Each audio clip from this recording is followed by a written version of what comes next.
les royaumes de Luba et de Lunda, joyaux de l'Afrique centrale. Bienvenue dans l'histoire fascinante des royaumes de Luba et de Lunda, deux civilisations emblématiques de l'Afrique centrale. Ces royaumes ont prospéré grâce à leur ingéniosité politique, leur richesse économique et leur culture unique. Ensemble, plongeons dans le passé pour découvrir leur héritage. Les royaumes de Luba et de Lunda ont émergé entre le XIVe et XVIIe siècle, dans les régions correspondant aujourd'hui à la République démocratique du Congo, à l'Angola et à la Zambie. Leurs fondations sont enracinées dans les traditions orales, qui mettent en avant des figures légendaires et des récits de migration. Fondé au XIVe siècle par le chef légendaire Ilunga Mbidi, le royaume de Luba s'établit dans la région du Katanga. Nkongolo Mwamba, un chef local autoritaire, est remplacé par Ilunga Mbidi, qui consolide le royaume en unifiant les clans sous une administration centralisée.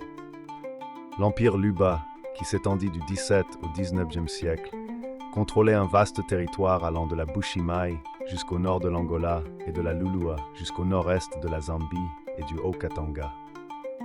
Ce royaume se développa grâce au commerce avec les trafiquants portugais et arabes. Cependant, il déclina au Xe siècle, notamment à cause des luttes de succession, de l'infiltration des trafiquants arabo-swahili et luso-africains et de la pénétration belge qui aboutit à la révolte de Kasongo-Niembo. L'empire Luba s'étendait sur une vaste région, incluant des parties de l'actuelle RDC, de la Zambie et de l'Angola. Né d'une extension du royaume de Luba au XVIIe siècle, le royaume de Lunda fut fondé par Ilunga Chibinda. Ce prince Luba épousa Luigi, une figure fondatrice qui unit les clans locaux.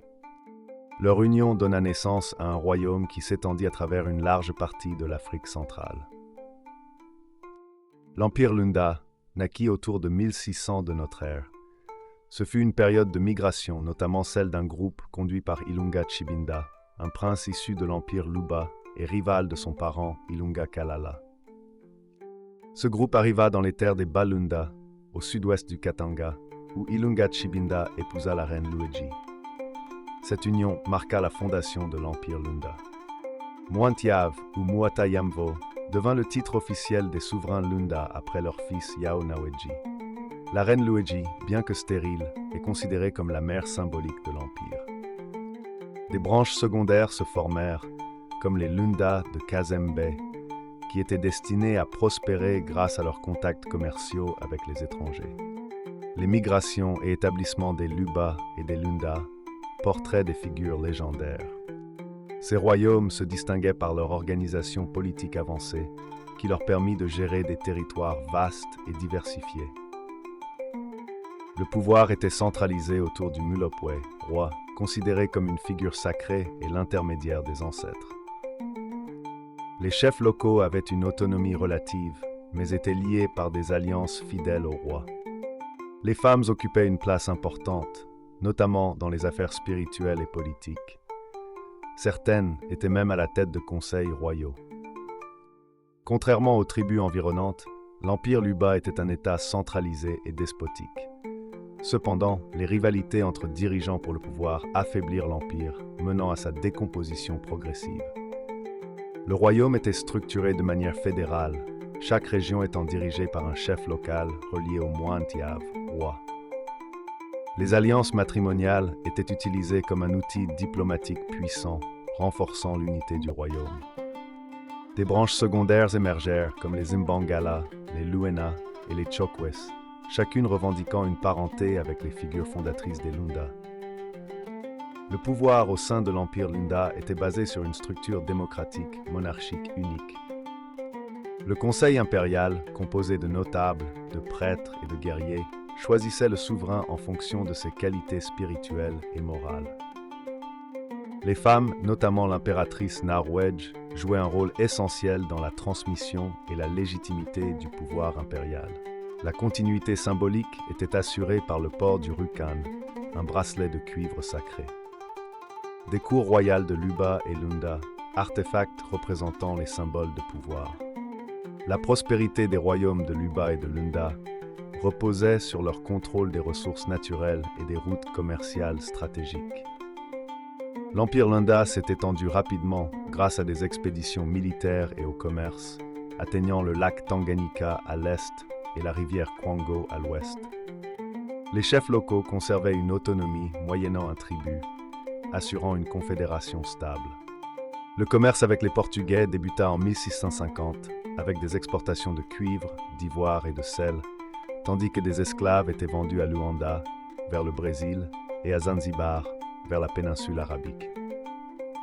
Des explorateurs comme Lacerda et Almeida ont documenté ces réseaux commerciaux au XVIIIe siècle.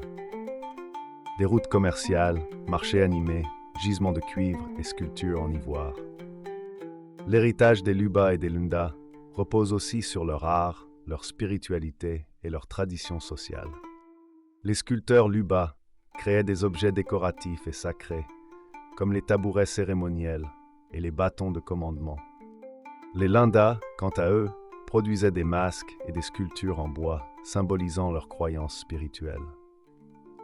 Les Luba et les Lunda croyaient en un Dieu suprême, mais les esprits de la nature et des ancêtres jouaient un rôle central dans leur vie quotidienne. Les rites initiatiques, comme la cérémonie de la circoncision, Mukand, marquaient les transitions importantes de la vie. Objets d'art Luba et Lunda, scènes de rituels traditionnels. Comme toutes les grandes civilisations, les royaumes de Luba et de Lunda ont connu un déclin, mais leur héritage reste vivant. L'infiltration de trafiquants arabo-swahili et luso-africains, combinée à l'expansion coloniale belge et portugaise, affaiblit ces empires. Les Lunda furent confrontés à la colonisation directe à partir de 1884, tandis que l'empire Luba fut démantelé après la révolte de Kasongo-Nyembo. Aujourd'hui, les descendants des Luba et des Lunda vivent principalement en République démocratique du Congo, en Angola et en Zambie. Leurs traditions culturelles et artistiques continuent d'influencer la région. Communauté Luba et Lunda, monuments historiques. Si vous avez aimé découvrir les secrets des royaumes de Luba et de Lunda, abonnez-vous à notre chaîne pour explorer d'autres civilisations fascinantes. Cliquez sur le bouton s'abonner et activez la cloche pour ne rien manquer. Ensemble, plongeons dans l'histoire et célébrons la richesse du patrimoine africain. Les royaumes de Luba et de Lunda nous rappellent la richesse et la diversité de l'histoire africaine. Leur ingéniosité politique, leurs réseaux commerciaux et leur culture vibrante restent une source d'inspiration.